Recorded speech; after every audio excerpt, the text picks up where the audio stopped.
வணக்கம். Welcome to life horoscope. இந்த marriage மேட்சிங்கை பற்றி நிறைய பேர் கேட்டிருந்தீங்க.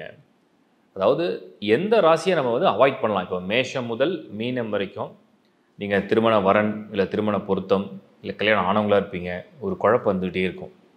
நமக்கு பொருந்தாத ராசியா, நமக்கு இது பொருந்துமா பொருந்தும். அப்புறம் மெயினாக அந்த ரிலேஷன்ஷிப், லவ் அண்ட் ரிலேஷன்ஷிப்பில் ஒரு ஒரு பார்ட்னரை நீங்கள் சூஸ் பண்ண போகிறீங்க. ஃப்யூச்சர் லைஃப் அப்படின்றது உங்களுக்கு பொருத்தமான ஒரு நட்பு ராசியாக, ஒரு நட்பு நட்சத்திரமாக இருந்தால் சேஃப். ஸோ அதை பற்றி தான் இப்போ கிளியராக பார்க்க போகிறோம்.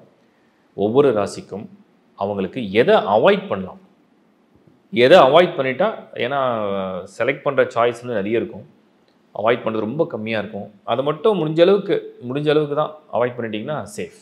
அது என்னன்ற டீட்டெயிலாக பார்ப்போம். lifehoroscope.in இந்த வெப்சைட் மட்டும் தான் நம்மளுது. கிளிக் பண்ணுங்கள், அதில் உள்ள ஹாரோஸ்கோப் அண்ட் அதர் சர்வீசஸை யூஸ் பண்ணிங்க. தேங்க்யூ. மேஷம் அப்படிங்கிற ராசியை பொறுத்த வரைக்கும், ஆண் அல்லது பெண் மேஷ ராசியை சேர்ந்தவங்களாம் நீங்கள் இருக்கீங்க. உங்கள் வாழ்க்கை துணை நீங்கள் ஒரு ரிலேஷன்ஷிப்பில் இருக்கலாம், இல்லை உங்களுக்கு வாழ்க்கை துணை பெற்றோர்கள் தேர்வு செய்கிறவங்களா இருக்கலாம். எதை நம்ம அவாய்ட் பண்ணிக்கலாம், இது வேண்டாம் அப்படின்னா என்ன? ஏன்னா வரன் பார்க்குறவங்களுக்கும் சரி, இல்லை அவங்க வாழ்க்கையை தேர்வு செய்யும் பொழுது எதையாவது ஒன்று நம்ம தவறாக தேர்வு செஞ்சிடக்கூடாது. ஸோ மேஷமுக்கு முதல்ல அடிப்படையில் புரிஞ்சிக்க வேண்டியது என்னென்னா, மேஷம் செவ்வாயுடைய ராசி. மேஷத்தில் மொத்தம் 3 நட்சத்திரங்கள் உள்ளடங்கும். ஒன்று அஸ்வினி, ஒன்று பரணி, இன்னொன்று கார்த்திகை முதல் பாதம். அப்போ நட்சத்திரங்களும் இருக்குது. அந்த ராசி அதிபதி செவ்வாய், முதல் ராசி நெருப்பு ராசி. இப்போ இந்த மேஷத்துக்கு ஃபஸ்ட்டு இது டோட்டலாக வேண்டாம் அப்படின்னா கன்னி ராசி வேண்டாம். என்ன காரணம்? நான் 3 ஸ்ட்ராங் ரீசன் சொல்கிறேன். ஒன்று மேஷ ராசிலேருந்து எண்ணி பார்த்தீங்கன்னா, எண்ணிக்கையுடைய வரிசையில் அது 6வது ராசி. ஃபஸ்ட்டு அந்த விஷயத்தில் உங்களுக்கு ஒத்து போல. ரெண்டாவது, மேஷம் செவ்வாயுடைய ராசியாக இருந்து கன்னி புதனுடைய ராசியாக இருக்கிறதுனால ரெண்டாவது விஷயம் உங்களுக்கு அது ஒத்து போல. அப்போது 2 விஷயத்தை முதல்ல நம்ம ஸ்ட்ராங்காக பார்த்துறோம். ஒன்று 6வது ராசி, அதுக்கு பேர் சஷ்டாங்கம்னு சொல்கிறோம். இன்னொன்று ராசியுடைய அதிபர்கள், இந்த ராசியுடைய அதிபர்கள். சரி, 3வது விஷயம் என்ன? மேஷம் அண்டு கன்னி 3வது விஷயம் என்ன? காலச்சக்கரத்துக்கே இந்த மேஷம் அப்படிங்கிறவுடைய உணர்வுகள், அந்த எமோஷன்ஸ், அவங்களுடைய புரிதல், அவங்களுடைய என்ன சொல்கிறது, லைஃப் பார்ட்னர்கிட்ட அவங்க எக்ஸ்பெக்டேஷன்ஸ், இது கன்னி ராசியோட டெக்னிக்கல் டேர்ம்ஸில் சொல்லணும்னா, அதாவது புத்தி பொருத்தம், அறிவு பொருத்தம், எமோஷன்ஸு, உணர்வுகள் ப்ளஸ் மைண்டு, மனசு, இதெல்லாம் சரியாக பொருந்துறதில்லை. அப்போது நீங்கள் அவாய்ட் பண்ண வேண்டிய ராசி கன்னி. சரி, சில பேர் உடனே என்ன நினைப்பீங்கன்னா, நாங்கள் மேஷம் கன்னி காம்போவில் தான் இருக்கோம், நாங்கள் நல்லா தான் இருக்கோம். 100ல் 1 நல்லா இருக்கிறது விஷயம் இல்லை. நம்ம மெஜாரிட்டி, அந்த மெஜாரிட்டி பார்த்தீங்கன்னா பெரும்பான்மை ஏன் ஒத்து போகலைன்னு தான் நம்ம பார்க்குறோம். இன்னொன்று, ஒத்து போகக்கூடிய ராசிகளையும் இந்த ஹாரோஸ்கோப்ஸ் எடுத்திங்கன்னா, அந்த ஹாரோஸ்கோப்பில் ரொம்ப நல்ல ஸ்கோர் பண்ணி சுக்கிரன் மற்றும் செவ்வாய் வலுவாக இருந்து அவங்களுடைய தனிப்பட்ட யோகங்கள் எல்லாம் இருக்கும்போது ரொம்ப ரேர் கேஸ் அது ஒத்து போகுது. பொதுவாக மேஷ ராசிக்காரர்கள் வரன் பார்க்கும் போதும், வாழ்க்கை துணையை தேர்வு செய்யும் போதும், ஒரு ரிலேஷன்ஷிப்பில் இருக்கும் போதும் கன்னி தான் முதல்ல நீங்கள் அவாய்ட் பண்ண வேண்டிய ஒரு ராசி. அடுத்தது, இந்த விருச்சிகத்துக்கு நம்ம ஒரு 50-50 கொடுக்கலாம். மேஷம் அண்ட் விருச்சிகம் ஒரு நல்ல காம்பினேஷன் இல்லை. But at the same time சில பேருக்கு 30 வயதை கடந்திருக்கும், சில பேருக்கு 35 இருக்கும்.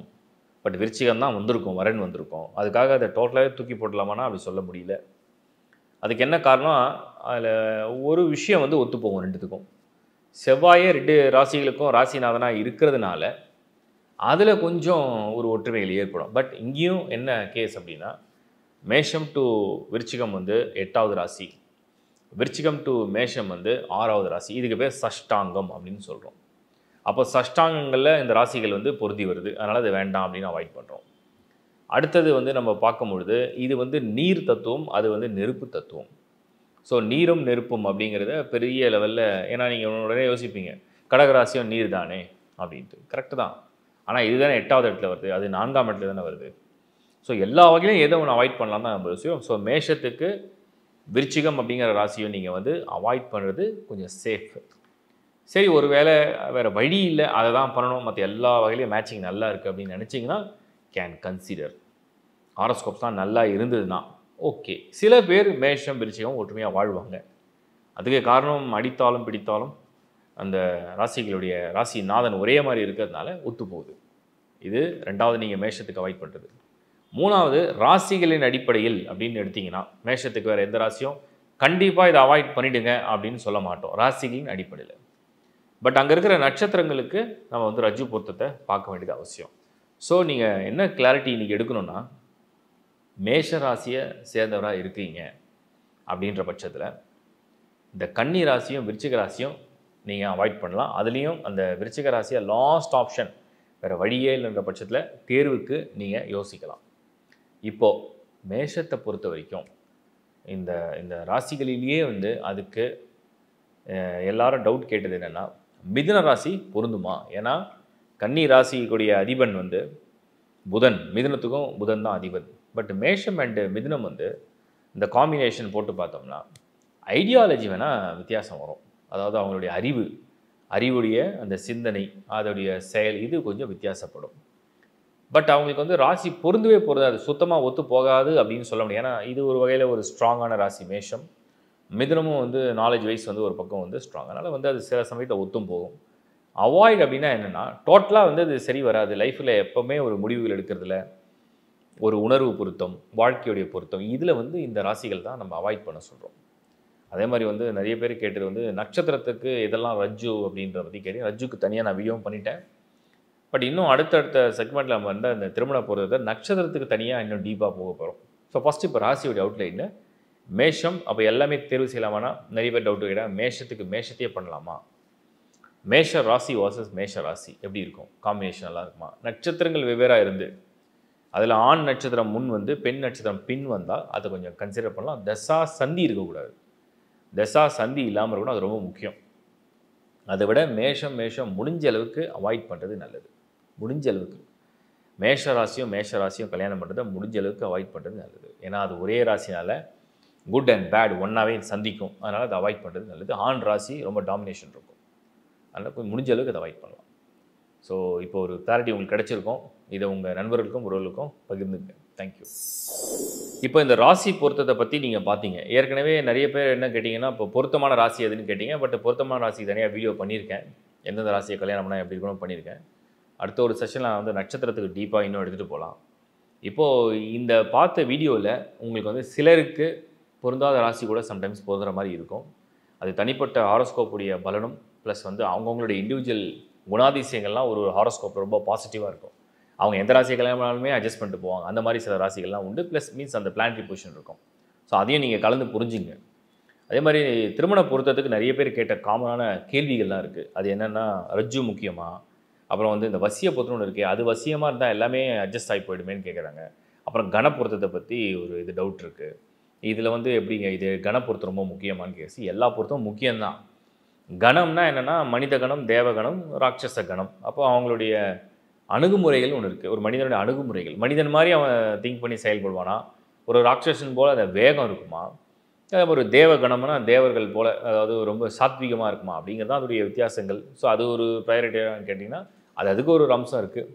அதே மாதிரி ரஜ்ஜு வந்து நிறைய பேர் என்ன சொல்கிறாங்கன்னா, உயிர் போயிடும், ஆயில் கண்டம் வந்துடும் அப்படின்னு சொல்லியிருக்கு. அப்படி எல்லா ரஜ்ஜுக்கும் ஆயில் போகணும்னு கிடையாது. கழுத்து ரஜ்ஜுன்னு ஒன்று இருக்குது, தலை ரஜ்ஜுன்னு, இது ரெண்டு தான் வந்து ஆயில் சம்மந்தப்பட்ட விஷயங்களை பற்றி பேசப்படுறது. மற்ற ரஜ்ஜுவெல்லாம் வந்து அவ்வளோ தூரம் வந்து கொண்டு போகிறது இல்லை.